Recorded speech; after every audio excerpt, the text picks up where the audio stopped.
What a quarter. This is the second quarter in a row that Abercrombie may end up just being the standout of all the retailers when we look back at it. Sales up 26% here.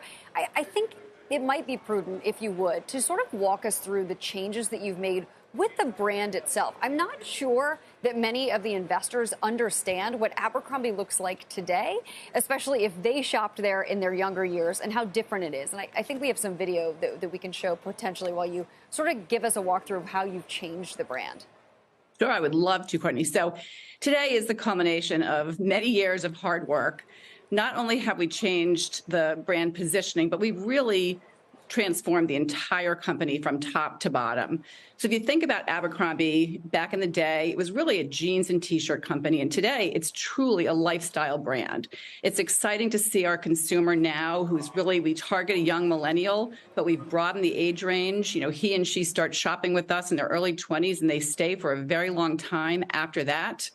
We've added categories. So a great example is our dress business. That is not something that we did in the past. We're now a destination for dresses. In fact, we even have a best dressed guest collection, which she wears to her special wearing occasions. We have a terrific pant business. That is not something that, to your point earlier in the day, people would have thought about coming to Abercrombie. But now he and she are wearing those pants to work and then for their weekend getaway. We've added other franchises like YPB. Our active assortment has been very strong as well. So there's a lot of exciting things happening in the brand. And so I guess then, Fran, to all that point, we've seen so much weakness in discretionary, particularly apparel, at some of the retailers that sell more than just apparel across different brands. So why is Abercrombie doing so well in this space when, to your point, so much of this is sort of for more lifestyle wear? So, in any economic cycle, there are clearly winners and losers. And I would tell you, Courtney, that our playbook is working. So that is product, voice, and experience coming together. The team spends a tremendous amount of time with our customer, with customer insights, and really understanding what is important to our customer.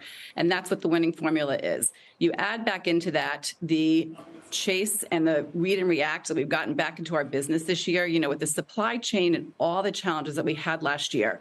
That's one of the best tools that we have in the toolbox, which is testing our assortments, reading them, reacting them, and going after them. You saw that our inventory is considerably down at 30%, and that's because the team comes in every week and is able to reorder into their business.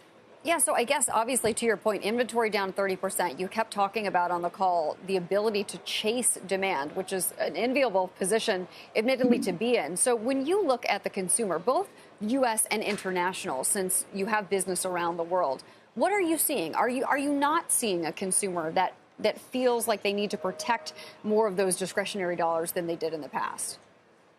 Well, I mean, like at any time, the consumer is spending. They're just choosing to spend on our brands. And we are seeing an inflection around the world. It was exciting to report today that our brands, our genders around the world, each region was also positive. That's been a lot of years of hard work. Seeing that inflection in EMEA has been encouraging, as well as in APAC. Yeah, exactly. You didn't really mention any kind of a slowdown in Asia or in China. That seemed actually to be fairly solid for you this quarter. Yes, for this quarter, we have, over time, we've changed our operating model. We used to be a very centrally located company. We're now much more regional, and we've built teams up in those regions. We put a lot of talent in there, and they're getting closer to their customer. We've moved accountability onto those teams, so it's exciting to see what they're producing. Fran, I'm sure you pay attention to the headlines and have seen all of the discussion about shrink, not just this quarter, but in previous quarters. It doesn't seem like it's an issue for Abercrombie, at least not one that you bring up. Is that true? And if so, why not? What are you doing to prevent this from happening that other retailers need to learn from, frankly?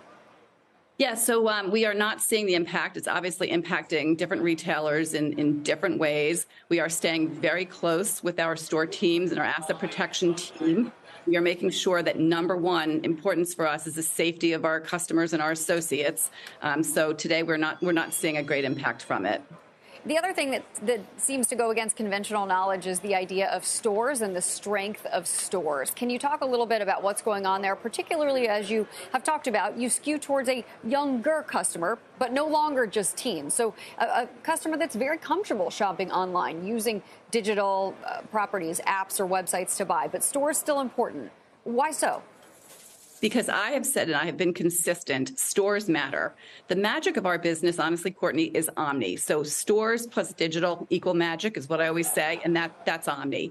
So depending upon the brand, if you want to start with Hollister, the teen consumer still loves to go to the mall. They still love to socialize with their friends. And even if they start their purchase online for research, they will still come to the store. The majority of our business in Hollister is still done in stores. And then you have the Abercrombie consumer who's quite different. They do the majority of their shopping online, and the majority of that business is digital. But they still come to the store